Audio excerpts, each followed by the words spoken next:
My dear people of वर्तमान समय रे बड़ खबर जे कि आपण जानिथिबे रघुवर दास जे कि ओडिसा रे राज्यपाल थिले से वर्तमान इस्तीफा देइछंती तांको जगह रे वर्तमान आसी पहुंचबे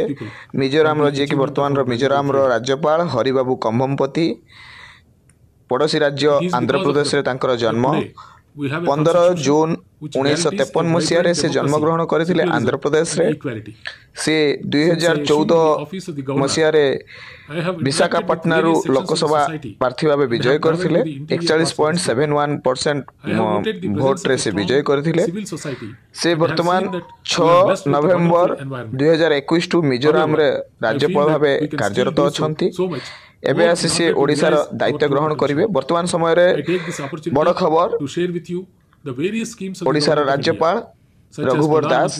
से वर्तमान तांकर इस्तीफा पत्र देइचंती जाहाकू भारत रो महामहिम राष्ट्रपति मंजूर प्रकाश करी ओडिसा रो नुवा राज्यपाल भाबे हरिबाबू कंभमपति को दायित्व प्रदान करिचंती एबे तांकटू जहा जानिबा को मिलुची तांकर मत अछि से ओडिसा रो विकास पई कार्य करिवे या कि स्पष्ट से करिचंती ओडिसा रो विकास दिगरे से कार्य करिवे आगामी दिन रे से आसी ओडिसा रो राज्यपाल भार ग्रहण करिवे जहांकर जन्म 15 जून 1953 मसीहा एबेरे से 71 वर्ष रे पदार्पण करिचंती से मिजोराम रे 6 नवेम्बर 2021 ठू राज्यपाल भावे कार्यरत अछंती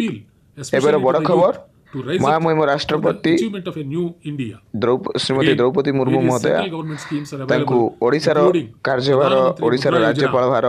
न्यस्त करिसंती या होची वर्तमान समय रो बड़ खबर से आगामी दिन रे ओडिसा रो विकास दिगरे कार्य करिवे बोली मत प्रकाश करिसंती से भारतीय जनता पार्टी पदरु आसन रु टिकट रु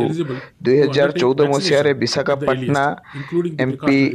सेगमेंट रु विजय करथिले 41.71% मतदान तांको मिलिथिला and others. As we celebrate Republic Day, let us rededicate ourselves to the values and ideals that the framers of our Constitution stood for. It is our sacred duty to preserve and uphold the unity and integrity of our nation. Once again, I wish you all a happy Republic Day. Kalome. Jai Hind.